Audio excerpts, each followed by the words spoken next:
بسم اللہ الرحمن الرحیم۔ سورہ یونس کا رکوع نمبر 2 اور 11ویں پارے کا رکوع نمبر 7، اس کا لفظی ترجمہ ہو چکا تھا۔ آج ہم انشاءاللہ اس کی تفسیر شروع کریں گے۔ اعوذ باللہ من الشیطان الرجیم، بسم اللہ الرحمن الرحیم۔ وَلَوْ يُعَجِّلُ اللَّهُ لِلنَّاسِ الشَّرَّ اسْتِعْجَالَهُم بِالْخَيْرِ لَقُضِيَ إِلَيْهِمْ أَجَلُهُم۔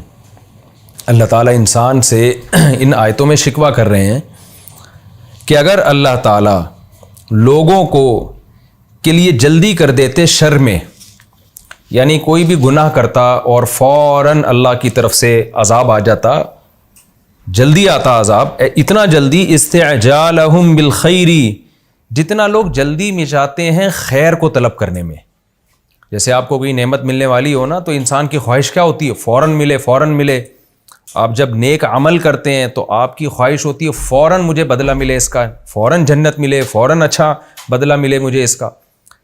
تو اللہ کہتے ہیں کہ یہ جو کافر لوگ ہیں، مشرک لوگ ہیں، یہ بھی بار بار کہہ رہے ہوتے ہیں ہم جب گناہ کر رہے ہیں تو ہمیں اگر یہ اسلام برحق ہے تو اس کی سزا فوراً مل جائے نا، تو سزا کیوں نہیں مل رہی؟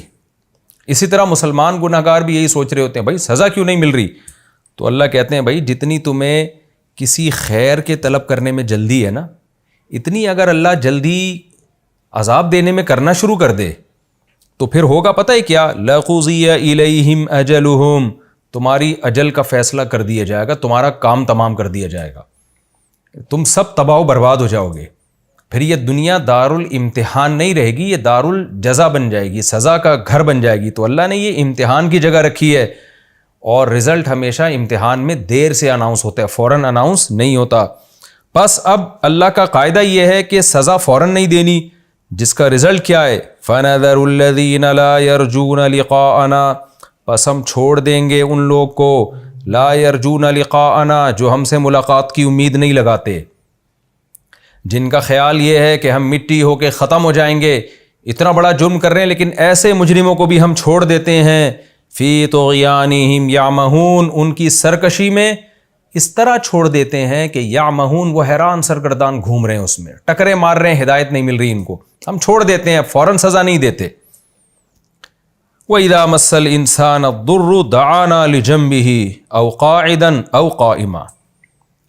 اللہ نے ایک اور شکایت بیان کی انسان کی۔ دیکھیں پچھلی آیت میں اللہ کیا بیان کر رہے ہیں کہ انسان چاہتا ہے بھائی اگر اسلام برحق ہے تو میں گناہ کروں فوراً سزا ملے، کیوں نہیں مل رہی؟ اس کا مطلب ہے کوئی آخرت نہیں ہے، گناہوں پہ اللہ کوئی ناراض نہیں ہوتا۔ لیکن دوسری طرف انسان کی عادت کیا ہے؟ وَإِذَا مَسَّ الْإِنسَانَ الضُّرُّ، جب کوئی مصیبت انسان کو پہنچ جاتی ہے، دعانا لجنبہ، تو پھر ہمیں یاد کرنا شروع کر دیتا ہے۔ پھر یہ نہیں کہتا کہ مصیبت پہنچی ہے تو کوئی بات نہیں، اللہ کون ہے، اسلام کون ہے، خدا کیا ہوتا ہے، نا نا نا نا نا، پھر بڑا ہمیں یاد کرنا شروع کر دیتا ہے۔ لجنبہ، اپنے پہلو کے بل بھی، او قاعدن، بیٹھے ہوئے حالت میں بھی، او قائمن، کھڑے ہوئے بھی، یعنی ہر حال میں ہمیں پکارتا ہے پھر وہ۔ یعنی جب مصیبت پہنچتی ہے نا، پھر دلائل کو جو دلائل اس کے سمجھ میں نہیں آ رہے تھے وہ سارے سمجھ میں آنا شروع ہو جاتے ہیں۔ فَلَمَّا كَشَفْنَا عَنْهُ ضُرَّهُ، لیکن اس سے بڑا مسئلہ کیا ہے انسان کے ساتھ کہ جب ہم اس سے اس کی مصیبت کو دور کر دیتے ہیں، مرہ، وہ ایسے گزر جاتا ہے، یعنی ایسا ہو جاتا ہے کَأَن لَّمْ يَدْعُنَا، گویا کہ اس نے ہمیں پکارا ہی نہیں تھا، إِلَىٰ ضُرٍّ، کسی مصیبت کی طرف، مَسَّهُ، جو مصیبت اسے پہنچی تھی۔ بھول جاتا ہے پرانے غم کو کہ کیسے میں اللہ کو پکار رہا تھا اور کیسے میں دعائیں مانگ رہا تھا، کیسے میں نیک لوگوں کے پاس جا کے دعائیں کروا رہا تھا، منتیں مان رہا تھا۔ جب مصیبت دور ہوئی ایسا ہو گیا جیسے کبھی اللہ کو پکارا ہی نہیں تھا اس نے، ایسا اللہ کو بھول جاتا ہے۔ کذالک، اللہ فرماتے ہیں دیکھو اس طرح سے، زُیّنَ لِلْمُسْرِفِینَ، جو حد سے تجاوز کرنے والے لوگ ہیں، باؤنڈری کراس کرتے ہیں، اخلاقیات کی باؤنڈری بھی کراس کی انہوں نے، غیرت کی باؤنڈری بھی کراس کر دی۔ غیرت اور اخلاقیات کا تقاضا تھا نا کہ اس خدا کو یاد تو رکھتے، لیکن اللہ کہتے ہیں اس طرح سے حد سے تجاوز کرنے والوں کے لیے زُیّنَ، مزین کر دیا جاتا ہے، ما کانوا یعملون، وہ اعمال جو وہ کر رہے ہیں۔ تو کتنا برا عمل کیا. اللہ اس کو پہلے پکار رہے تھے, جب مصیبت دور ہو گئی تو اللہ کو بھول گئے. یہ بد عملی ان کے لیے مزین, یعنی اس کو برا بھی نہیں سمجھتے, وہ اس پہ ان کو ندامت بھی نہیں ہوتی. تو آگے اللہ فرما رہے ہیں وَلَقَدْ أَهْلَكْنَا الْقُرُونَ مِنْ قَبْلِكُمْ لَمَّا ظَلَمُوا, دیکھو ہم نے بہت ساری بستیوں کو ہلاک کیا ہے, من قبلکم, تم سے پہلے, لما ظلموا, جب انہوں نے ظلم کیا تھا. یہ حرکتیں وہ پہلی بستیاں بھی کر چکی ہیں, ان سے عبرت حاصل کرو. وجاءتهم رسلهم بالبینات, ان کے پیغمبر بھی ان کے پاس واضح دلائل کے ساتھ آئے تھے. وما كانوا ليؤمنوا, لیکن وہ لوگ ایسے تھے ہی نہیں کہ ایمان لے آتے, ڈھیٹ ہٹ دھرم لوگ تھے. كذلك نجزي القوم المجرمين, اسی طرح ہم مجرم لوگوں کو بدلہ دیا کرتے ہیں, جیسے ہم نے پچھلی قوموں کو تباہ و برباد کیا. ثم, پھر, جعلناکم, اے لوگوں جو قرآن سن رہے ہو, جعلناکم, ہم نے تم کو بنایا, خلائف فی الارض, زمین میں جانشین. کتنی زبردست آیت ہے, یعنی ہم جو زمین میں آئے ہیں نا تو ہم بھی آگے گزر جائیں گے. تو اللہ ہمیں بتا رہا ہے کہ تم اپنے آپ کو کیا سمجھتے ہو, تم اپنے آپ کو اس زمین کا والے وارث سمجھتے ہو, ایسا نہیں ہے. بڑے لوگ آئے دنیا میں, چلے گئے, تم بھی آئے چلے جاؤ گے. تو اس دنیا سے دل نہ لگاؤ, یہ دنیا دارالامتحان ہے, آزمائش کی جگہ ہے, اس میں تم نے خدا کو جواب دینا ہے. پچھلی امتوں کے حالات سے عبرت حاصل کرو. تو جب تم زمین پہ آئے ہو, ہم نے خلیفہ بنایا, من بعدہم, ان پچھلی امتوں کے بعد. کیوں بنایا خلیفہ؟ لننظرا, تاکہ ہم دیکھیں, کیف تعملون, تم عمل کیسا کر رہے ہو. اور ہم جب زمین میں جانشین بنے ہیں تو ہم کیا کر رہے ہیں, ہم یہ دیکھ رہے ہیں کہ ہم دولت کتنی حاصل کرتے ہیں, ہم خواہشات کتنی پوری کرتے ہیں, ہم میں ترقی زیادہ کون کرتا ہے, ہم میں مزے زیادہ کون اڑاتا ہے, ہم میں صحت کس کی اچھی ہے. تو اللہ نے جو غیر مسلم کا کانسیپٹ ہے وہ بالکل غلط قرار دیا ہے. اور اللہ نے اپنا, جو اللہ نے جس مقصد کے لیے ہمیں پیدا کیا اس کو قرآن میں ہائی لائٹ کیا کہ ہم نے جو تمہیں ان کے بعد زمین میں جانشین بنایا, صرف ایک وجہ تھی, لننظرا, تاکہ ہم دیکھیں, کیف تعملون, تمہارا عمل کیسا ہے. وَإِذَا تُتْلَى عَلَيْهِمْ آيَاتُنَا بَيِّنَاتٍ, کتنی پیاری آیات ہیں جو تلاوت کی جا رہی ہیں. لیکن مشرکین کیا کہا کرتے تھے, قرآن شکایت کر رہا ہے, اذا تتلی علیہم آیاتنا بینات, جب ان پر ہماری آیتیں, واضح آیتیں, واضح کا مطلب ایسی واضح آیتیں ہیں جو اٹریکٹ کرتی ہیں, ان آیتوں پر اعتراض بنتا نہیں ہے. لیکن جب ان پر ہماری آیتیں تلاوت کی جاتی ہیں, قال الذین لا یرجون لقاءنا, وہ لوگ کہتے ہیں جو ہم سے ملاقات کی امید نہیں لگاتے.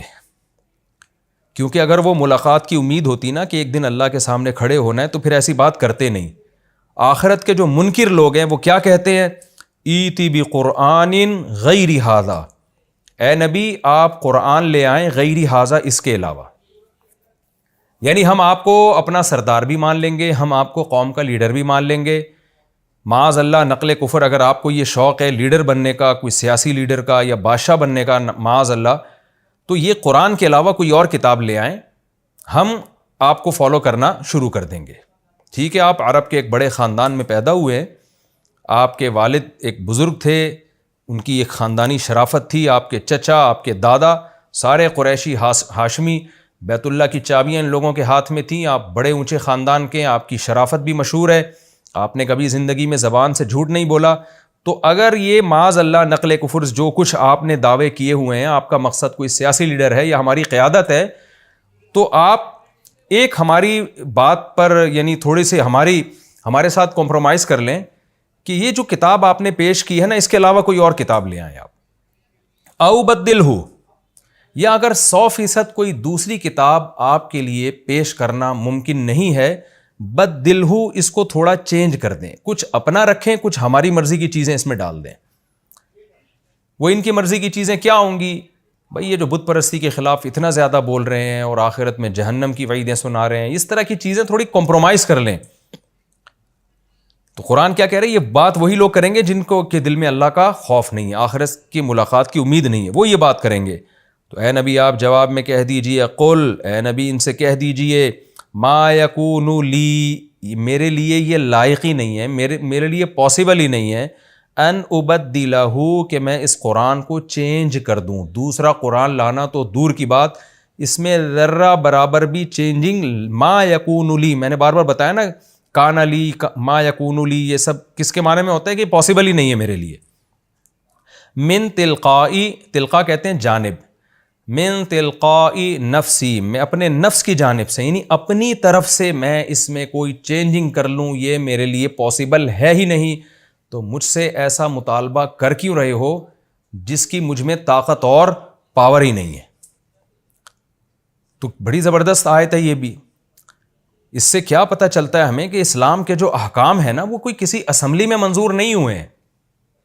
یعنی اسلام کے جتنے بھی لاز ہیں وہ ایسا نہیں ہے کہ کئی لوگ مل کے بیٹھے ہوں، بڑے بڑے دماغ بیٹھے ہوں، انہوں نے اسمبلیوں میں اتفاق رائے سے کوئی قانون پاس کیا ہو اور اس قانون پہ پھر دوسری اسمبلی اس کو آ کے چینج کر سکتی ہے یا اس میں تبدیلی کر سکتی ہے. یہ ایسا نہیں ہے. تو نبی صلی اللہ علیہ وسلم بتا رہے ہیں کہ یہ جو قرآن مجھ پہ نازل ہو رہا ہے یہ خدا کا کلام ہے، تو مجھ سے ایسی بات کا مطالبہ کیسے کر رہے ہو جو میرے بس میں ہی نہیں ہے. ان اتبع الا ما یوحى الی، بلکہ میں تو اس سے بھی بڑھ کر ایک بات کرتا ہوں تمہارے سامنے. بڑھ کر بات کیا ہے کہ تم یہ سمجھ رہے ہو شاید میرے پاس اتھارٹی ہے اس کو چینج کرنے کی، جیسے سیاسی لیڈروں سے کمپرومائز کیا جاتا ہے اور لیڈروں سے بات کی جاتی ہے کہ بھئی آپ ہمارے پورے قابو میں نہیں آ رہے تو کچھ چینجنگ کر لیں. تو یہ تو دور کی بات، میں اس سے بڑھ کے بات بتاتا ہوں. وہ بات کیا ہے؟ ان اتبع الا ما یوحى الی، کہ جو کچھ مجھ پہ وحی کی جا رہی ہے میں بھی اسی کو فالو کرتا ہوں. یعنی اس قرآن کے آرڈرز پہ عمل کرنا جتنا تمہارے لیے ضروری ہے اتنا ہی میرے لیے ضروری ہے، اور میرے لیے اور بھی زیادہ ضروری. کیوں؟ انی اخاف ان عصیت ربی عذاب یوم عظیم، مجھے ڈر ہے اگر میں نے اپنے رب کی نافرمانی کی. قرآن جو آرڈرز دے رہا ہے میں نے اگر اس میں سے کسی آرڈر کو توڑا تو بہت بڑے عذاب کے دن کا مجھے یعنی یوم عظیم، عذاب یوم عظیم، بہت بڑے دن کا مجھے عذاب کا خطرہ ہے. وہ یوم عظیم میدان حشر ہے. یعنی میں تو بہت بڑے دن کے عذاب کا خوف ہے میرے اندر کہ اگر میں نے تبدیلی تو دور کی بات، اس میں مجھے کسی کام کا اللہ نے حکم دیا اور میں اس حکم سے پیچھے ہٹا، کسی کام سے منع کیا اور وہ کام میں نے کر لیا، تو مجھے ڈر ہے مجھ پر بہت بڑا عذاب آ جائے گا. تو جس آرڈرز کو فالو کرنے کا مجھے ایسا حکم ہے اس میں آرڈر کی چینجنگ کا تو سوال ہی پیدا نہیں ہوتا. تو یہ میرا کلام ہے ہی نہیں، یہ تو خدا کے آرڈرز ہیں اور اس کا میں تم سے زیادہ پابند ہوں. آگے قرآن دلائل سے بات کرتا ہے. دیکھیں انہوں نے مطالبہ کیا تھا؟ بھئی چینج کر دو یا تبدیل کر دو. نبی نے کیا جواب دیا؟ ممکن نہیں ہے میرے لیے. اور نہ صرف یہ کہ ممکن نہیں ہے بلکہ ایسا ناممکن ہے جس کا تصور نہیں ہے، کیونکہ چینجنگ تو دور کی بات، میں تو اس قرآن کے حکم کو میرے لیے فالو کرنا تم سے بھی زیادہ ضروری ہے. آگے اللہ دلیل دے رہے ہیں کہ یہ ایسا کیوں ہے. یعنی تم یہ کیوں نہیں مان رہے کہ یہ اللہ کا کلام ہے اور یہ اس میں چینجنگ نبی کی طرف سے ممکن نہیں ہے. اللہ ہی کسی آیت کو منسوخ کر دے تو اس کی مرضی، کہ نبی کی طرف سے چینجنگ ممکن نہیں ہے، یہ اللہ کا کلام ہے. دیکھیں جب مشرکین مطالبہ کر رہے ہیں نا نبی سے کہ آپ چینج کر دیں، اس کا مطلب وہ یہ نبی پہ ثابت کرنا چاہ رہے ہیں کہ یہ آپ نے خود بنایا ہے. تو اس کا آگے جواب دیا جا رہا ہے، قل لو شاء اللہ ما تلوتہ علیکم، اے نبی آپ ان سے کہہ دیجئے اللہ اگر چاہتا تو میں اس کلام کو تم پہ تلاوت نہ کرتا. یہ سب اللہ کی طرف سے ہو رہا ہے اور میں اس کا پابند ہوں. ولا ادراکم بہ، اور نہ اللہ تمہیں اس کلام کی خبر دیتا.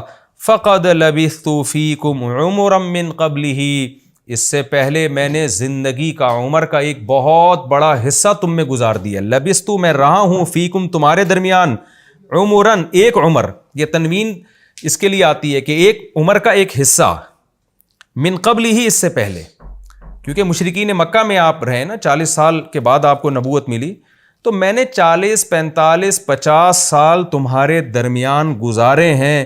اگر میں نے اپنی طرف سے گڑنا ہوتا تو ایک آیت تو میں اس دوران پیش کرتا. کتنی زبردست دلیل ہے.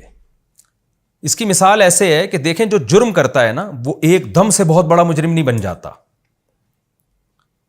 ہم اکثر کسی کو پکڑتے ہیں نا جرم کرتے ہوئے، ایک 50 سال کا آدمی نے ایک بہت بڑا جرم کیا، 20 بندوں کو قتل کر دیا اس نے، یا ہم یوں کہتے ہیں قتل نہیں کیا لیکن اس پہ قتل کا الزام لگا. تو جب عدالت میں سماعت چلتی ہے تو لوگ کیا کہتے ہیں کہ بھئی یہ 50 سال ہمارے درمیان رہا ہے، آج تک ہم نے اس کو کسی جانور کو قتل کرتے ہوئے نہیں دیکھا، تو ایک دم سے یہ آدمی ایسا جری ہو کر 20 آدمیوں کو کیسے قتل کر سکتا ہے؟ اتنا بڑا الزام آپ کیسے لگا رہے ہیں اس کے اوپر؟ ایک شخص بہت بڑا جھوٹ بول دے، بہت ہی بڑا، تو اس کے ریلیٹو کیا کہتے ہیں؟ بھئی یہ ہمارے درمیان 40 45 50 سال رہا ہے، ہم نے آج تک اس کو چھوٹا سا جھوٹ بولتے ہوئے نہیں دیکھا، تو یہ اتنی بڑی جھوٹی قسم اٹھا کے کسی پہ بہتان کیسے لگا سکتا ہے؟ یہ بھی ایک دلیل ہوتی ہے۔ تو اسی طرح رسول اللہ صلی اللہ علیہ وسلم بتا رہے ہیں کہ میں تو تمہارے درمیان، یعنی اللہ سکھا رہے ہیں نبی کو کہ آپ بتائیں، قل، اے نبی آپ کہیے کہ میں تمہارے درمیان ایک طویل عمر گزار چکا ہوں، 2-4 سال کی بات نہیں ہے، میں تو پیدا ہونے سے لے کے پلا بڑا تمہارے درمیان ہوں۔ اور اس زمانے میں تو گاؤں دیہاتوں کا ماحول ہوتا تھا، لوگ ایک دوسرے کو بہت اچھی طرح جانتے تھے، ایسے گنجان آبادیاں نہیں تھیں کہ پڑوسی کا پتہ نہ ہو۔ آج بھی آپ دیہاتوں میں جائیں، سب ایک دوسرے کو نام سے جانتے ہیں، ان کے نسب سے جانتے ہیں، اور عرب تو اس کا بڑا خیال کیا کرتے تھے۔ تو میں تمہارے درمیان میں نے عمر کا ایک بہت بڑا حصہ گزارا ہے، اگر میں نے جھوٹ بولنا ہوتا تو میرے کچھ جھوٹ پہلے بھی تو پکڑے جاتے نا۔ مجھے لیڈر بننے کا شوق ہوتا، مجھے حکومت کا شوق ہوتا، مجھے ریاست کا شوق ہوتا، میں کوئی سیاسی لیڈر ہوتا اور مجھے کچھ جھوٹ بولنے پڑتے، یہ کچھ جھوٹی آیتیں گھڑتا، تو کچھ تو گھڑتا نا پہلے۔ یہ کیا بات ہے کہ میری عمر 40 سال ہوئی ہے اور میں نے آیتیں جب پڑھنا شروع کی ہیں تو پڑھتا چلا جا رہا ہوں، تو یہ خود ایک ظاہری علامت ہے اس بات کی کہ یہ میرا گڑھا ہوا کلام نہیں ہے، یہ اس ذات کا کلام ہے جو میرے اوپر نازل، جس خدا نے میرے اوپر اس کلام کو نازل کیا، یہ اس خدا کا کلام ہے۔ فَقَدْ لَبِثْتُ فِيكُمْ عُمْرًا، مجھے یہ آیت پڑھنے میں بہت مزہ آتا ہے، جب بھی میں سورہ یونس کی تلاوت کرتا ہوں نا، مجھے اس آیت میں بڑا مزہ آتا ہے۔ قُلْ لَوْ شَاءَ اللَّهُ مَا تَلَوْتُهُ عَلَيْكُمْ، اے نبی آپ ان سے کہہ دیجئے اللہ چاہتا تو میں ان آیتوں کو تم پہ تلاوت کر کے نہ سناتا، اتنی میں مخالفت کیوں لیتا بھلا؟ وَلَا أَدْرَاكُمْ بِهِ، اور نہ اللہ تمہیں ان آیتوں کے بارے میں، قرآن کے بارے میں بتاتا۔ فَقَدْ لَبِثْتُ فِيكُمْ عُمُرًا مِّن قَبْلِهِ، تحقیق میں تمہارے درمیان ایک عمر کا بہت بڑا حصہ گزار چکا ہوں، اس میں ایک لفظ میری زبان سے نہیں نکلا اور اب پورے کلام نکلنا شروع ہو گیا، تو کچھ عقل کے ناخن لو۔ افلا تعقلون، تم عقل سے کام کیوں نہیں لیتے؟ فمن ظلم ممن افترى علی اللہ کذبا، تو بتاؤ اس سے بڑا ظالم کون ہوگا جو اللہ پہ جھوٹ باندھے؟ کیا مطلب؟ اگر میں یہ کہہ رہا ہوں اللہ کا کلام ہے تو میں اللہ پہ جھوٹ باندھ رہا ہوں نا، اگر یہ واقعی جھوٹا، معاذ اللہ میں نے جھوٹا دعویٰ کیا نبوت کا، تو جس شخص کی زبان سے زندگی میں کبھی جھوٹ نہ نکلا ہو، اچانک وہ جھوٹ بولے تو اتنا بڑا جھوٹ کہ پیدا کرنے والے پہ جھوٹ باندھ دے، یہ کیسے ممکن ہے؟ اس لیے کہ اس سے بڑا ظالم تو کوئی ہو ہی نہیں سکتا جو افترا علی اللہ کذبا، جو اللہ پہ جھوٹ باندھے۔ تو میں ایک طرف تم میری صداقت کی، امانت کی گواہی دیتے ہو کہ ہم نے کبھی نبی صلی اللہ علیہ وسلم کی زبان سے جھوٹ نہیں دیکھا، ہم کبھی کوئی غیر اخلاقی سرگرمیوں میں نہیں دیکھا، اور ایک طرف میں اتنا بڑا ظالم بن جاؤں کہ جس خدا نے پیدا کیا کلام میرا ہو اور میں اس کے کھاتے میں ڈال دوں، اس کی طرف نسبت کر دوں، وہ تو بہت ہی بڑا کوئی ظالم ہوگا۔ تو فمن اظلم ممن افترى علی اللہ کذبا، اس سے بڑا ظالم کون ہوگا جو اللہ پہ جھوٹ باندھے، او کذب بآیاتہ، اسی طرح خوب سمجھ لو جو اللہ پہ جھوٹ باندھے اس سے بڑا ظالم کوئی نہیں ہے، لیکن جو اللہ کے کلام کو جھوٹا قرار دے اس سے بڑا بھی کوئی ظالم نہیں ہے۔ وہ کلام جس کا کلام ہونا ثابت ہو جائے، تو یا تو میں بہت بڑا جھوٹا معاذ اللہ، یا تم بہت بڑے یا تو میں بہت بڑا ظالم معاذ اللہ، یا تم بہت بڑے ظالم ہو۔ تو تم تحقیق کرو، واقعی اگر یہ اللہ کا کلام ہے تو تم اس کا انکار کر کے بہت بڑے ظالم بن رہے ہو۔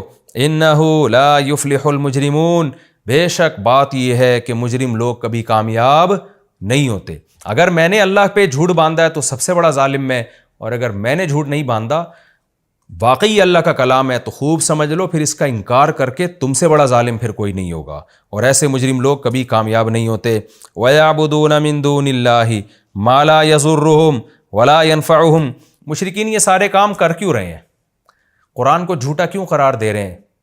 اس لیے کہ ان کو اپنے پتھروں کے بنائے ہوئے بتوں کی عبادت کو چھوڑنا پڑے گا اور خاندانی رسومات کا بائیکاٹ کرنا پڑے گا، یہ سارا کھیل ہی اسی کا ہے۔ تو قرآن کہہ رہے کہ تم قرآن کا انکار کر کے سپورٹ کس نظریے کو کر رہے ہو، یہ بھی تو دیکھو نا۔ دیکھیں ایک آدمی قرآن کا انکار کرتا ہے، ویسے ہی نہیں کرتا، ویسے ہی نہیں مانتا وہ قرآن کو، یہ بھی غلط ہے۔ لیکن ایک انکار اس لیے کر رہا ہے کہ قرآن میں یہ کہا ہے کہ جھوٹوں پر اللہ کی لعنت، اور یہ ایک نمبر کا جھوٹا ہے یہ خود. تو ہم اس کو کیا کہیں گے؟ یار تو ایک کتاب کا صرف اس بیس پہ انکار کر رہا ہے کہ تیرے لیے جھوٹ حلال ہو جائے. جیسے آج جو ایتھیسٹ اور ملحد لوگ قرآن کا انکار کرتے ہیں، کیوں کرتے ہیں؟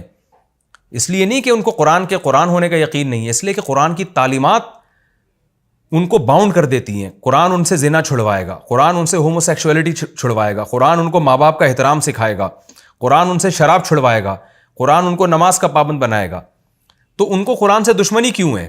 آپ دیکھیں نا، سب سے زیادہ ایتھیسٹ اور ملحد لوگ قرآن اور اسلام کے خلاف بولتے ہیں. آپ باقی کسی مذہب کے خلاف اتنا زیادہ نہیں بولتے. وہ وجہ کیا ہے کہ ان کی خواہشات میں سب سے بڑی رکاوٹ قرآن بنتا ہے، کیونکہ زنا پہ پابندی لگا رہا ہے، سود پہ پابندی لگا رہا ہے، شراب پہ پابندی لگا رہا ہے، جوئے پہ پابندی لگا رہا ہے، ماں باپ کے سامنے اف کرنے کی اجازت نہیں دے رہا، ان کو اولڈ ہاؤس میں جمع کرانے پر پابندی لگا رہا ہے، رشتہ داری جوڑنے پر پابندی لگا رہا ہے، اور بہت ساری عورت کو شوہر کی اطاعت کرنے پر جو ہے نا مجبور کر رہا ہے کہ عورت آزاد نہیں ہے بلکہ وہ اپنے شوہر کے احکام کی پابند ہے. فیملی سسٹم جوڑنے کی پابندی اور بہت سارے احکامات ہیں. تو ہم ایسے موقع پہ ایتھیسٹ سے کیا کہتے ہیں کہ آپ قرآن کا انکار اس لیے کر رہے ہو تاکہ زنا آپ کے لیے حلال ہو جائے. آپ قرآن کا انکار اس لیے کر رہے ہو تاکہ والدین کا جو اولاد کے ساتھ مضبوط رشتہ ہے اس رشتے میں دراڑیں پڑ جائیں. آپ قرآن کا انکار اس لیے کر رہے ہو تاکہ خاندانی نظام تباہ و برباد ہو جائے. بالکل یہی انداز قرآن کا ہے. قرآن کہتا ہے یہ قرآن کا انکار اس لیے کر رہے ہیں تاکہ یہ جو پتھروں سے تراشے ہوئے بت ہیں ان کی عبادت کو یہ جائز سمجھنا شروع کریں کلچر کی وجہ سے. تو قرآن اب ان کو اس دعوے کی طرف لے کر آتا ہے وَيَعْبُدُونَ مِن دُونِ اللَّهِ، کہ تم قرآن کا انکار تو کر رہے ہو لیکن اس کے نتیجے میں کر کیا رہے ہو؟ وَيَعْبُدُونَ مِن دُونِ اللَّهِ، اللہ کو چھوڑ کر عبادت کرتے ہیں مَا لَا يَضُرُّهُمْ، ان معبودوں کی جو نہ ان کو نقصان پہنچا سکتے ہیں، وَلَا يَنفَعُهُمْ، اور نہ ان کو فائدہ پہنچا سکتے ہیں. وَيَقُولُونَ هَؤُلَاءِ شُفَعَاؤُنَا عِندَ اللَّهِ، اور کہتے ہیں یہ ہیں ہمارے سفارشی اللہ کے ہاں. کیونکہ بڑے بڑے بزرگ جو اللہ والے تھے ان کے مرنے کے بعد ان کی مورتیاں بنائی ہوئی تھیں، ان مورتیوں کی عبادت کرتے تھے یہ کہہ کے کہ ان سے ان بزرگوں کی روحیں خوش ہوں گی اور قیامت کے دن یہ اللہ سے ہمیں بخشوائیں گی. یعنی ایک طرف مان بھی رہے ہیں کہ اللہ بھی ہے، اور یعنی اگر قیامت قائم ہوئی اور سزا ملی تو یہ ہمیں بخشوائیں گے. تو قرآن کہتا ہے وَيَقُولُونَ هَؤُلَاءِ، اور پھر یہ عبادت بھی کرتے ہیں اور کہتے ہیں یہ ہیں شفعاؤنا، ہمارے سفارشی اللہ کے پاس. قل، اے نبی آپ ان سے کہہ دیجئے أَتُنَبِّئُونَ اللَّهَ، کہ تم اللہ کو خبر دیتے ہو بما، ان چیزوں کی لا يعلم فی السماوات ولا فی الارض، جو اللہ کو خود بھی آسمان اور زمین میں معلوم ہی نہیں ہے. نہ زمین میں اس کا علم نہ آسمان میں. ظاہر ہے جو چیز اللہ کے علم میں نہیں ہے اس کا مطلب اس کا وجود ہی نہیں ہے. تو اس کی تمہارے پاس دلیل کیا ہے؟ کس نے تمہیں بتایا کہ یہ قیامت کے دن اللہ کے ہاں سفارشی کریں گے؟ جس اللہ کے پاس کریں گے سفارش کریں گے اس اللہ کو تو پتہ نہیں ہے، تو تمہیں کہاں سے پتہ چل گیا؟ سبحانہ، وہ اللہ ہر عیب سے پاک ہے، وتعالی، اور بلند ہے، عما یشرکون، ان معبودوں سے جن کو یہ اللہ کے ساتھ شریک کر رہے ہیں. وہ شرک سے پاک ہے، عبادت میں اس کے ساتھ کوئی شریک نہیں ہے. وما كان الناس الا امة واحدة فاختلفوا، یہ بھی ایک اشکال کا جواب ہے. مشرکین کہتے تھے بھائی ہم تو صدیوں سے بت پرستی کرتے چلے آئے ہیں، تو یہ بھی ایک ہمارے برحق ہونے کی دلیل ہے کہ اصل تو بت پرستی ہی ہے دنیا میں. یہ تو نبی صلی اللہ علیہ وسلم نے ایک توحید کا نعرہ لگا دیا اور ایک نیا دین لے کر آئے ہیں. تو انسان کی نیچر ہے وہ نئی چیز کو ایکسیپٹ نہیں کرتا. وہ کہتا ہے بھائی یہ تو انسانیت تو بہت پہلے سے چلی آ رہی ہے نا، تو پہلے تو ہمیشہ سے ہم دیکھ رہے ہیں بت پرستی چلی آ رہی ہے دنیا میں، تو یہ نئی چیز جو ہے نا وہ غلط ہوتی ہے، پرانی چیز ٹھیک ہوتی ہے. اس کا قرآن جواب دے رہا ہے وما كان الناس الا امة واحدة، نہیں تھے لوگ مگر ایک امت. وہ امت کیا تھی؟ دوسرے مقام پہ قرآن میں آتے ہیں توحید پرست. فاختلفوا، بعد میں اختلاف کیا انہوں نے. اصل انسان توحید پرست ہے آدم علیہ السلام سے لے کر پھر نوح علیہ السلام، اور اس کے بعد یہ تو بعد میں دنیا میں شرک آیا ہے. شروع میں شرک نہیں تھا، سب ایک امت پر تھے، توحید پرست تھے. فاختلفوا، بعد میں لوگوں نے اختلاف کیا ہے. ولولا کلمۃ سبقت من ربک، اے اللہ جب اختلاف کیا تھا تو ان کو ہلاک کر دیتا، ان کو سزا دے کے جہنم میں ڈال دیتا، موت دے دیتا. تو قرآن کہہ رہے ہیں نا، ولولا کلمۃ سبقت من ربک، اگر وہ کلمہ نہ ہوتا جو تیرے رب کی طرف سے پہلے سبقت کر چکا ہے۔ وہ کلمہ کیا ہے؟ اللہ کا کلمہ ہے کہ میں سزا آخرت میں دوں گا، دنیا دار الجزا نہیں ہے۔ کبھی کبھار اللہ سزا دے دیتا ہے لیکن اصل میں یہ سزا کی جگہ نہیں ہے۔ وہ کلمہ اگر نہ ہوتا، وہ اللہ کا ایک قانون نہ ہوتا، لَقُضِیَ بَیْنَهُمْ، تو ان لوگوں کے درمیان فیصلہ کر دیا جاتا، فی ما، ان چیزوں میں، فیہ یختلفون، جن چیزوں میں لوگ اختلاف کر رہے ہیں۔ یعنی اس کے علاوہ بھی بہت ساری چیزیں جن میں لوگوں کا اختلاف ہے، حق اور باطل میں کنفیوژن ہے، تو اللہ کہتے ہیں کہ میں آخرت میں دودھ کا دودھ اور پانی کا پانی کر دوں گا۔ لیکن یہ اللہ کی طرف سے ایک پہلے سے ایک کلمہ ہے جو سبقت کر چکا ہے ہر چیز پر، جو پہلے اللہ نے لکھ دیا ہے کہ اصل فیصلہ قیامت کے دن ہوگا۔ وَيَقُولُونَ لَوْلَا أُنزِلَ عَلَيْهِ آیَةٌ مِّن رَّبِّهِ، یہ کہتے ہیں کہ نبی پر اللہ کی طرف سے کوئی نشانی نازل کیوں نہیں ہوتی؟ نشانی سے مراد فرمائشی نشانی۔ یہ سوال قرآن میں بہت دہرایا گیا، کیونکہ جب نبی کے معجزے آتے تھے تو پھر مشرکین وہ معجزہ ماننے کے بجائے پھر ایک اور مطالبہ کر دیتے کہ یہ والی نشانی دکھائیں، یہ والی نشانی دکھائیں۔ تو قرآن کہتا ہے فَقُلْ، اے نبی آپ ان سے کہہ دیجئے، اِنَّمَا الْغَيْبُ لِلَّهِ، غیب کا علم اللہ کے لیے ہے، فَانْتَظِرُوا، لہذا انتظار کرو۔ کیا مطلب؟ نشانی فیوچر میں نازل ہوگی یا نہیں ہوگی یہ غیب کا علم ہے، یہ میرے پاس نہیں ہے۔ اللہ کوئی نیا معجزہ دکھا بھی سکتا ہے اور نہیں بھی دکھا سکتا، انتظار کرو، اس کی مرضی، دکھانا ہوگا دکھا دے گا، نہیں دکھانا ہوگا تو اس نے ویسے ہی پہلے بہت ساری نشانیاں دکھا دی ہیں۔ انی معکم من المنتظرین، میں بھی تمہارے ساتھ انتظار کر رہا ہوں۔ اب اللہ کی مرضی ہے، دکھانا ہو دکھا دے گا۔ بعد میں بہت سارے معجزے دکھائے گئے۔ یہ ہمارا رکوع کمپلیٹ ہو گیا جی۔ اس میں جو ہمیں باتیں جو خلاصے کے طور پر میں چند پوائنٹ بیان کر دیتا ہوں۔ پہلی بات تو یہ کہ انسان خیر میں بہت جلدی کرتا ہے، ہر چیز کا رزلٹ چاہتا ہے فوراً ملے۔ وَلَوْ يُعَجِّلُ اللَّهُ لِلنَّاسِ الشَّرَّ اسْتِعْجَالَهُمْ بِالْخَيْرِ، قرآن میں اللہ نے بتایا کہ لوگ خیر میں جلدی جیسے طلب کرتے ہیں نا، تو اس کا مطلب انسان چاہتا ہے کہ جو کام کرے فوراً اس کا رزلٹ سامنے آئے، اس کا اچھا رزلٹ۔ تو یہ بھی ایک انسان کی نیچر ہے، لیکن عقل مند لوگ کیا کرتے ہیں؟ وہ صبر سے کام لیتے ہیں۔ اور اللہ کہتے ہیں ہم جو دنیا میں نافرمانوں کو فوراً عذاب نہیں دیتے، اس کی وجہ کیا ہے؟ کہ ہم نے ان کو چھوڑ رکھا ہے۔ اگر فوراً عذاب آنا شروع ہو جائیں تو کوئی بھی زندہ نہیں بچے گا۔ اس لیے نافرمانی پر جب عذاب نہیں آتا اس پہ کبھی بھی اترانا نہیں چاہیے۔ دوسرا میں کیا پتہ چلا، جب کوئی مصیبت پہنچتی ہے تو اکثر لوگوں کی عادت کیا ہوتی ہے؟ اللہ کو پکارتے ہیں، اور جب مصیبت دور ہو جاتی ہے تو ایسے بن جاتے ہیں جیسے کبھی اللہ کو پکارا ہی نہیں تھا۔ كَأَن لَّمْ يَدْعُنَا إِلَىٰ ضُرٍّ مَّسَّ، آج بہت سے مسلمان بھی اس آفت میں مبتلا ہیں۔ ٹینشن پریشانی میں اللہ یاد آ رہا ہوتا ہے اور دعائیں بھی مانگ رہے ہیں، وظیفے پڑھ رہے ہیں، اور جب ٹینشن دور ہوئی تو ایسے جیسے کبھی اللہ کو جانتے ہی نہیں ہے کہ اللہ کون ہے۔ اس عادت کی برائی بیان ہوئی ہے، اس سے بچنا چاہیے۔ اور اس میں اللہ نے بتا دیا کہ جو پچھلے لوگ دنیا سے جا چکے ہیں، اس کے بعد جب تم آئے ہو تو تم کچھ وقت کے لیے زمین میں جانشین بنے ہو۔ تمہاری پیدائش کا بنیادی مقصد لِنَنظُرَ كَيْفَ تَعْمَلُونَ، تمہارا عمل کیسا ہے ہم یہ دیکھ رہے ہیں۔ حدیث میں یہ مضمون اور زیادہ واضح ہے، ان اللہ لا ينظر الى صورکم ولا الى اموالکم، اللہ نہ تمہاری شکلوں کو دیکھتا ہے نہ تمہارے دولت کو دیکھتا ہے، ولکن ينظر الى قلوبکم واعمالکم، صرف تمہارے دل اور اعمال کو دیکھتا ہے وہ۔ حدیث میں اس کی تشریح ہے۔ اور اس سے یہ بھی پتہ چلا کہ مشرکین مکہ بار بار اصرار کیا کرتے تھے کہ قرآن چینج کر دیں یا کچھ تبدیلی کر دیں، تو نبی نے صاف بتا دیا کہ میرے بس میں نہیں ہے۔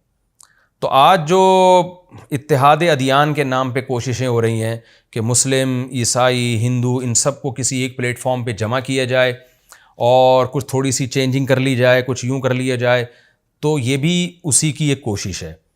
تو اس میں دیکھیں اتحاد بین الامم، یعنی مختلف قوموں مذہبوں کے درمیان اتحاد اگر اس طور پر ہو کہ ان میں جھگڑے ختم ہو جائیں، ایک دوسرے پہ ہوٹنگ ختم ہو جائے، تو اس کا تو اسلام بھی قائل ہے۔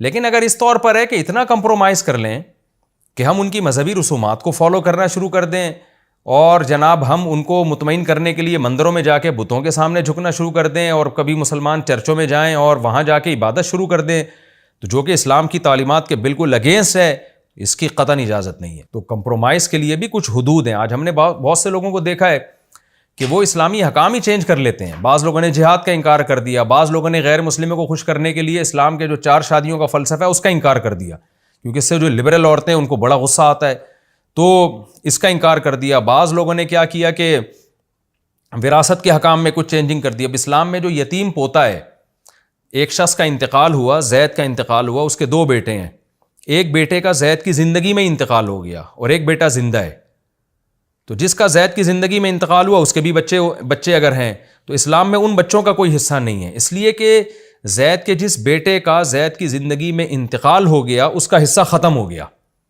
تو جو بیٹا زندہ ہے اس کو وراثت ملے گی۔ اب کیا ہے کہ چونکہ لبرل لوگوں نے کوئی یہ چیز سمجھ میں نہیں آتی، تو ہمارے ہاں ماضی میں کیا ہوا، پاکستان میں کچھ لبرل قسم کے مولویوں کو لا کے قانون پاس کرا لیا گیا اور اس یتیم پوتے کا بھی حصہ ڈال دیا، کیونکہ آپ کو اچھا نہیں لگ رہا کہ یار اس بیچارے کے پاس کہاں سے پیسے آئیں گے، حالانکہ اس کے ایک اور طریقہ بھی ہو سکتا تھا، اس کو پیسے، اس کو وراثت میں حصہ دلانے کا کوئی ایک خاص طریقہ ہو سکتا تھا، وصیت ہو سکتی تھی اس کے لیے، لیکن کیا ہے کہ گوروں کو خوش کرنے کے لیے، مغربی دنیا کو خوش کرنے کے لیے بہت سارے اسلام کے احکام میں گڑبڑ کی جا رہی ہے، چینجنگ کی جا رہی ہے۔ تو جیسے نبی صلی اللہ علیہ وسلم نے، مشرکین نے جب آپ سے مطالبہ کیا کہ قرآن میں چینجنگ کریں تو آپ نے صاف طور پر انکار کیا، اور یاد رکھیں اس زمانے میں جتنا نبی صلی اللہ علیہ وسلم پہ دباؤ تھا نا، آپ کی قوت بہت کم تھی، آپ بہت کسمہ پرسی میں تھے، تھوڑے سے لوگ آپ کے ساتھ مومن ہوئے تھے اور پوری دنیا ایک طرف تھی۔ تو اگر اسلام میں چینجنگ کی ذرہ برابر اجازت ہوتی نا مصلحت کی خاطر، تو اس وقت نبی چینجنگ کرتے، جب اس وقت چینجنگ نہیں ہوئی، تو جب اسلام دنیا میں پھیل گیا، 1 ارب سے زیادہ لوگ مسلمان ہیں، تو اب چینجنگ کی کہاں سے اجازت ہو گئی ہے؟ اس میں یہ بھی داخل ہے کہ لوگ کیا کرتے ہیں، بعض دفعہ کسی کو دین کے قریب لانے کے لیے گناہ میں اس کے ساتھ شرکت کر لیتے ہیں، یہ بھی حرام ہے۔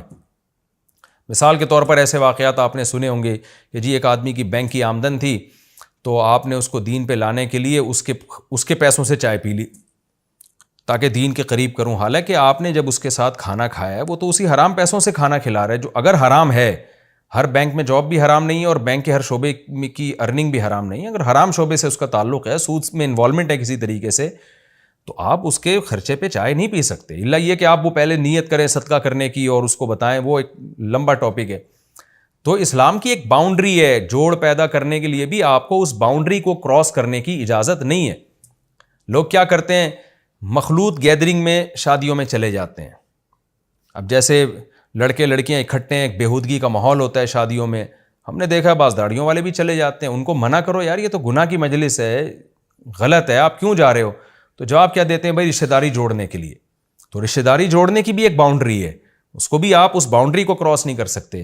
تو یہ ببانگ دوہل بتا دیا بھائی یہ جو اسلام کے قوانین ہیں یہ کوئی اسمبلیوں میں پاس ہوئے قوانین نہیں ہیں، یہ من جانب اللہ نازل ہوئے ہیں، تو جو نازل ہو گئے اس میں کسی قسم کی چینجنگ کی آپ کو اجازت نہیں ہے۔ ہاں کچھ احکام ایسے ہیں جس میں اسلام میں نے خود سے لچک رکھی ہے، ان میں بڑے بڑے فقہا کا، مجتہدین کا اختلاف بھی ہوتا ہے، جہاں اختلاف ہوگا تو وہ پھر علماء جانتے ہیں اس اختلاف کے آداب کیا ہیں اور اس اختلاف کی وجہ سے مسئلے پر اثر کیا پڑتا ہے اور کیا زمانے کی چینجنگ کے لحاظ سے اس میں تبدیلی ہو سکتی ہے، تو وہ تبدیلی جائز ہے، کیونکہ اسلام نے ہی ان احکام میں لچک رکھی ہے، وہ اسلام میں تبدیلی نہیں کہلائے گی، کیونکہ اس میں تو اختلاف ہے نا، اس میں دونوں طرف احادیث ہیں، اس کے پھر جو اصول کیا ہیں، ضابطے کیا ہیں، وہ علماء کرام مدارس میں پڑھتے ہیں، اس میں بھی عوام کو خود سے اجازت نہیں ہے، وہ علماء مدارس میں پڑھتے ہیں وہ اصول اور ضابطے، اس کے لحاظ سے، زمانے کے لحاظ سے چینجنگ ہو سکتی ہے، تو وہ چینجنگ اسلام میں چینجنگ نہیں کہلائے گی، کیونکہ اسلام نے خود ان میں پہلے سے ایک لچک رکھی تھی۔ تو یہ بھی ہمیں ان آیتوں سے پتہ چلتا ہے کہ آپ کو اس کی اجازت نہیں ہے کہ زمانے کے لحاظ سے آپ اسلام کے جو قطعی اور یقینی احکام ہیں ان کو آپ چینج کرنا شروع کر دیں۔ اور ایک نقطے کی بات یہ بھی پتہ چلتی ہے کہ مشرکین تو کہتے تھے یہ جو بت ہیں یہ ہماری قیامت کے دن بخشش کروائیں گے، آج یہ کانسیپٹ تو بہت کم رہ گیا ہے، لیکن یہ پیروں کے بارے میں کانسیپٹ آج بھی موجود ہے، لوگ اپنے پیروں کو ایسا اپنا باپ بنا لیتے ہیں، وہ پیر صاحب شریعت کے خلاف بھی چل رہے ہیں پھر بھی اس کو فالو کر رہے ہیں، اور یہی ہوتا ہے کہ یہ پیر ہمیں قیامت کے دن ہماری کشتی پار لگا دیں گے، تو ایسا کچھ بھی نہیں ہے، آپ کو بھی شریعت کو فالو کرنا ہے، آپ کے پیر صاحب کو بھی شریعت کو فالو کرنا ہے، جو شریعت کو فالو نہ کرے اس کو آپ پیر نہیں بنا سکتے، اس سے تعلق قائم نہیں کر سکتے۔ یہ ہمارا رکوع جی کمپلیٹ ہو گیا، اب ہم انشاءاللہ سورہ یونس کا رکوع نمبر 3 اور 11ویں پارے کا رکوع نمبر 8 اس کی طرف چلتے ہیں، اور انشاءاللہ حسب معمول سب سے پہلے اس کا مختصر لفظی ترجمہ ہوگا، پھر انشاءاللہ ہم اس کی تفسیر کی طرف چلیں گے۔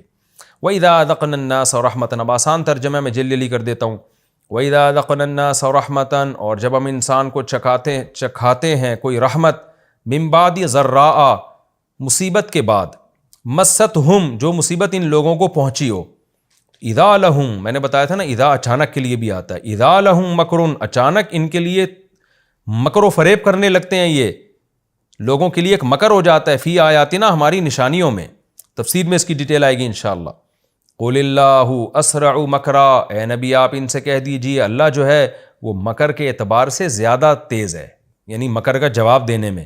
ان رسولنا بے شک ہمارے جو رسول ہیں یعنی فرشتے، یکتبون وہ لکھ رہے ہیں، ما تمکرون وہ مکر جو تم کر رہے ہو، هو الذی اللہ وہ ذات ہے، یسیرکم سارا یسیرو سیرن کا معنی چلنا، سیرہ یسیرو سبح یسبحو کی طرح چلانا، اللہ وہ ذات ہے جو تم کو چلاتا ہے، فی البری خشکی میں بھی، والبحری اور سمندروں میں بھی، حتیٰ یہاں تک کہ اذا کنتم جب تم ہوتے ہو، فی الفلکی کشتی میں، وجرین بہم جرا یجری کا معنی چلنا، اور جرینا ضربنا کی طرح مؤنث کا صیغہ ہے، چونکہ بہت ساری کشتیاں یہ مؤنث کے معنی میں ہے نا، وجرینا بہم اور کشتیاں چلتی ہیں ان لوگوں کو لے کر، بریحن ہوا کے ساتھ، طیبۃ پاکیزہ ہوا، طیبہ مرغوب ہوا، مرغوب ہوا کسے کہتے ہیں؟ جس سمت میں آپ جانا چاہتے ہیں نا ہوا بھی اسی سمت میں چل رہی ہو، اس کو کہا جاتے ہیں، اس کو اس لیے اس کا ترجمہ یہ بھی کیا گیا موافق ہوا، وہ ہوا جو آپ کے موافق ہے، جب موافق ہواؤں کے ساتھ کشتیاں ان کو لے کے چلتی ہیں،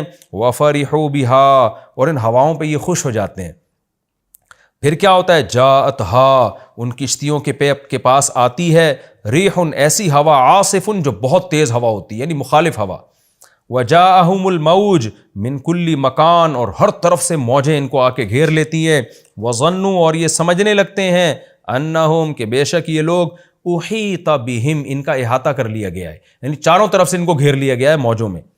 تو پھر کیا ہوتا ہے؟ دعوا اللہ یہ اللہ کو پکارتے ہیں، مخلصین لہ الدین اس کے لیے، دین یعنی عبادت کو، دین عبادت کو اور پکار کو بھی کہتے ہیں، اس کے لیے عبادت اور پکار کو مخلصین خالص کرتے ہوئے، یعنی صرف اللہ کے لیے اللہ کو پکارتے ہیں، سارے مشرکین کو بھول جاتے ہیں۔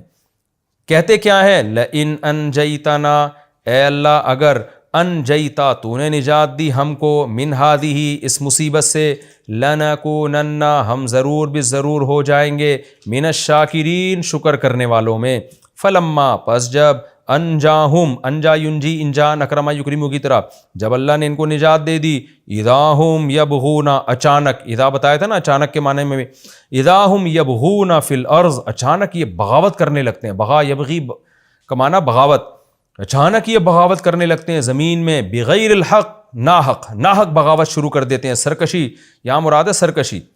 یا ایھا الناس اے لوگو، انما بغیکم بے شک تمہاری جو بغاوت ہے یعنی تمہاری جو سرکشی ہے، علی انفسکم تمہاری ہی جانوں کے خلاف ہے، متاع الحیات الدنیا دنیاوی زندگی کا تھوڑا سا سامان ہے، انجوائے کر لو اس کو، بغاوت کرو، سرکشی کرو، مزے اڑاؤ، تھوڑا سا سامان ہے، ہمیں ناراض کر کے تم نے جو ہے وہ ہمارے خلاف ہو گئے۔ متاع الحیات میں نے بتایا تھا نا بار بار، متاع تھوڑا سا سامان جو سفر میں انسان رکھتا ہے، متاع الحیات الدنیا دنیاوی زندگی کا تھوڑے سے مزے ہیں، ثم الینا مرجعکم پھر ہماری ہی طرف تم نے لوٹنا ہے، فینبئکم بما کنتم تعملون پھر وہ تمہیں خبر دے دے گا ان اعمال کی جو تم کرتے تھے۔ انما مثل الحیات الدنیا بے شک دنیاوی زندگی کی مثال، محض کا ترجمہ کر رہا ہوں انما سے، دنیاوی زندگی کی مثال تو صرف کمائن اس پانی کی طرح ہے، انزلناہ من السماء جو ہم نے آسمان سے برسایا، فاختلط بہ نبات الارض زمین کے پودے مختلط ہو گئے بہ اس پانی کے ساتھ، اختلاط کہتے ہیں مرج ہو جانا، کہتے ہیں نا مخلوط ماحول ہے، تو اختلط باب افتعال زمین کے پانی کے ساتھ، وہ زمین کے پودے اس پانی کے ساتھ مرج ہو گئے، مما یاکل الناس یہ نباتات وہ تھے، مما یاکل الناس جن کو لوگ بھی کھاتے ہیں، والانعام اور چوپائی بھی کھاتے ہیں، تو وہ پودے جب مرج ہو گئے تو پھر ظاہر ہے پھلنے پھولنے لگے، پھر کیا ہوا؟ حتی اذا یہاں تک کہ جب اخذت الارض زمین نے پکڑ لیا، اخذ یاخذ پکڑنا، زمین نے پکڑ لیا، زخرفہا اپنی زینت، زخرف زینت کو کہتے ہیں، مزخرف ملمع سازی مزین کرنا، زمین نے جب اپنی زینت کو پکڑ لیا یعنی خوب زمین چمکنے لگی اور لہلہاتی فصلیں اور آنکھوں کو بھلی لگنے لگی، وزینت اصل میں تھا تزینت تصرفت کی طرح، تو تزینت کو از زینت بھی پڑھا جاتا ہے، اور الف سائلنٹ ہو گیا تو وزینت، اور زمین مزین ہو گئی، خوب اٹریکٹیو ہو گئی۔ وظن اہلھا، اور جو زمین والے لوگ تھے جنہوں نے یہ کھیتی باڑی کی تھی وہ یہ سمجھنے لگے انہم قادرون علیہا، کہ اب یہ اس کھیتی پر ان کو قدرت ہو گئی ہے، یہ زمین پر اب قادر ہو گئے ہیں۔ لیکن ہوا کیا؟ اتاہا امرنا، اس کھیتی پر آیا ہمارا حکم، لیلاً او نہاراً، رات میں یا دن میں، فجعلناہا، ہم نے بنا دیا اس کھیتی کو حصیداً، کٹا ہوا۔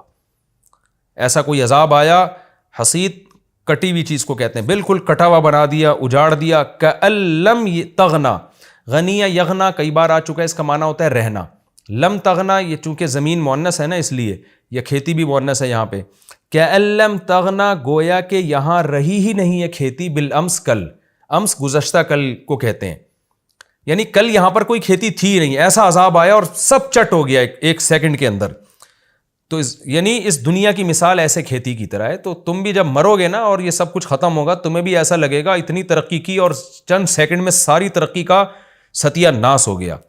کذالک نفصل الآیات، اس طرح ہم اپنی آیات کھول کھول کے بیان کرتے ہیں، لقوم یتفکرون، ان لوگوں کے لیے جو غور و فکر سے کام لیتے ہیں۔ وقت ہمارا کمپلیٹ ہو گیا، لیکن میں اس کا لفظی ترجمہ مکمل کر دیتا ہوں، چند آیتیں باقی ہیں۔ واللہ یدعو الی دار السلام، اور اللہ دار السلام کی طرف بلاتا ہے، سلامتی کے گھر کی۔ سلامتی یعنی یہ زمین تو جو دنیا ہے نا تو فنا ہونے والی ہے، جیسے کھیتی ایک دن فنا ہو جاتی ہے تو زمین بھی ایسے ہی فنا ہو جائے گی، لیکن اللہ تمہیں سلامتی کا مطلب کیا ہے؟ جو فنا ہونے سے محفوظ ہے، اس گھر کی طرف تمہیں بلاتا ہے۔ وَيَهْدِي مَن يَشَاءُ إِلَىٰ صِرَاطٍ مُسْتَقِيمٍ، اور جس کو چاہتا ہے سیدھے راستے کی ہدایت دے دیتا ہے۔ لِلَّذِينَ أَحْسَنُوا، وہ لوگ جو اچھا عمل کریں گے، الحسنہ، ان کے لیے اچھائی ہے، اچھا بدلہ ہے، وزیادۃ، اور اضافہ بھی ہے، یعنی صرف ان کو ان کے عمل کا اچھا بدلہ نہیں ملے گا بلکہ ہم اپنی طرف سے اضافہ بھی دیں گے۔ ولا یرحق، رحیق یرحق کا معنی ہوتا ہے چھا جانا۔ ولا یرحق وجوہہم، اور نہ چھائے گی ان کے چہروں پر، قطر، سیاہی، ولا ذلہ، اور نہ ذلت، ان کے چہروں پر نہ سیاہی ہوگی نہ ذلت ہوگی۔ اولئک اصحاب الجنہ، یہ جنت والے لوگ ہیں، ہم فیہا خالدون، جس میں ہمیشہ رہیں گے۔ والذین کسبوا السیئات، اور جن لوگوں نے برائیاں کمائیں، جزاء سیئۃ، تو برائی کا جو بدلہ ہے، بمثلھا، وہ اسی برائی کے بقدر ہے، جتنا جرم کریں گے اتنی سزا ملے گی۔ وترہقہم ذلہ، اور ذلت ان پر چھا جائے گی۔ ما لہم من اللہ من عاصم، نہیں ہوگا اللہ کے سوا، اللہ سے من عاصم، کوئی بچانے والا۔ کأنما، گویا کہ، اغشیت، اغشا یغشی کا معنی بھی چھا جانا نا، تو اغشیت چھائی گئی ہے، وجوہہم، ان کے چہروں پر، قطعا من اللیل، رات کے ٹکڑے، قطعہ کہتے ہیں ایک ٹکڑے کو، قطع اس کی جمع آتی ہے، رات کے ٹکڑے، مظلمہ، اظلم یظلم، اندھیری رات، تو اندھیری رات کے گویا ٹکڑے ان کے چہروں پر چھا گئے ہیں۔ اولئک اصحاب النار، یہ آگ والے لوگ ہیں، ہم فیہا خالدون، جس میں ہمیشہ رہیں گے۔ وَيَوْمَ نَحْشُرُهُمْ جَمِيعًا، اور جس دن ہم ان سب کو جمع کریں گے۔ ثُمَّ نَقُولُ لِلَّذِينَ أَشْرَكُوا، پھر جو مشرکین ہوں گے ہم ان سے کہیں گے، مکانکم، ٹھہرو۔ یہ مکانہ کا معنی عربی میں ہوتا ہے اسٹاپ، ٹھہرو، یہ اسی طرح استعمال ہوتا ہے یہ لفظ، اس کا کوئی فعل نہیں ہے، یعنی یہ فعل ہی کے معنی میں ہے۔ مکانکم، تم ٹھہرو، انتم، تم بھی، وشرکاؤکم، اور تمہارے شرکا بھی، یعنی جب ہم جیسے کسی کو سمجھاتے ہیں نا، ٹھہرو میں تمہیں بتاتا ہوں کیا ہے، تو اللہ کہیں گے تم اور تمہارے سارے معبود ٹھہرو۔ فَزَيَّلْنَا بَيْنَهُمْ، زَالَ یزول کا معنی زائل ہونا، ازالہ یزیل، ازالہ کرنا، تو زیلنا کا معنی بھی ازالہ کرنا۔ کیا مطلب؟ جو آپس میں ان کا تعلق تھا نا، وہ زیلنا، ہم وہ ختم کر دیں گے، یعنی ان کو لڑوا دیں گے ہم آپس میں۔ فَزَيَّلْنَا بَيْنَهُمْ، ہم ان کے درمیان پھوٹ ڈال دیں گے۔ وَقَالَ شُرَكَاؤُهُمْ، اور ان کے جو شرکا ہیں نا، جن کی عبادت کرتے تھے، وہ کہیں گے، مَا كُنْتُمْ إِيَّانَا تَعْبُدُونَ، تم نہیں تھے ہماری عبادت کرنے والے۔ جیسے دوسرے مقام پہ آتا ہے کہ وہ کہیں گے کہ تم تو شیطانوں کی عبادت کرتے تھے، تفسیر میں انشاءاللہ اس کی ڈیٹیل بتاؤں گا۔ فَكَفَى بِاللَّهِ، پس اللہ کافی ہے، شہیداً، گواہ ہونے کے لحاظ سے، بَيْنَنَا وَبَيْنَكُمْ، ہمارے اور تمہارے درمیان۔ کیسے کافی ہے؟ ان کننا عن عبادتکم، ان بمانا اننا ہے، ان کے بعد جب لام آتا ہے نا تو اس کی اننا کے معنی میں ہوتا ہے، غافلین میں لام آ رہا ہے نا، اس طرح، ان کننا، بے شک ہم تھے، عن عبادتکم، تمہاری عبادت سے، لغافلین، غافل، ہمیں تو پتہ ہی نہیں تھا تم ہماری عبادت کر رہے ہو، جیسے کہ بتوں کو کیا پتہ ہوتا ہے۔ ہنالک تبلو، اللہ کہتے ہیں اس موقع پر، تبلو کل نفس ما اسلفت، ہر نفس جو کچھ اس نے آگے بھیجا ہوگا. ہنالک تبلو کل نفس ما اسلفت, امتحان کر لے گا ہر نفس ما اسلفت, جانچ لے گا ہر نفس اس عمل کو جو اس نے اسلفت بھیجا ہے آگے. وردوا الی اللہ, اور یہ سب اللہ کی طرف لوٹائے جائیں گے. مولاہم الحق, جو ان کا حقیقی مالک ہے. وضل عنہم, ضلع کے بعد جب من آتا ہے اس کا معنی ہوتا ہے گم ہو جانا. وضل عنہم ما کانوا یفترون, اور جو افطرا یہ گڑا کرتے تھے نا, جو جھوٹ, یہ وہ سارا کا سارا جھوٹ ان سے غائب ہو جائے گا. تفسیر میں انشاءاللہ اس کی میں پوری ڈیٹیل بتاؤں گا. تو ہمارا یہ رکوع یعنی سورہ یونس کا رکوع نمبر 3 اور 11ویں پارے کا رکوع نمبر 8, اس کا لفظی ترجمہ کمپلیٹ ہو گیا. اگلے ایپیسوڈ میں انشاءاللہ ہم سورہ یونس کے رکوع نمبر 3 اور 11ویں پارے کے رکوع نمبر 8 کی تفسیر انشاءاللہ ہم شروع کریں گے. اللہ تعالیٰ سمجھنے کی, عمل کی توفیق عطا فرمائے. وما علینا الا البلاغ.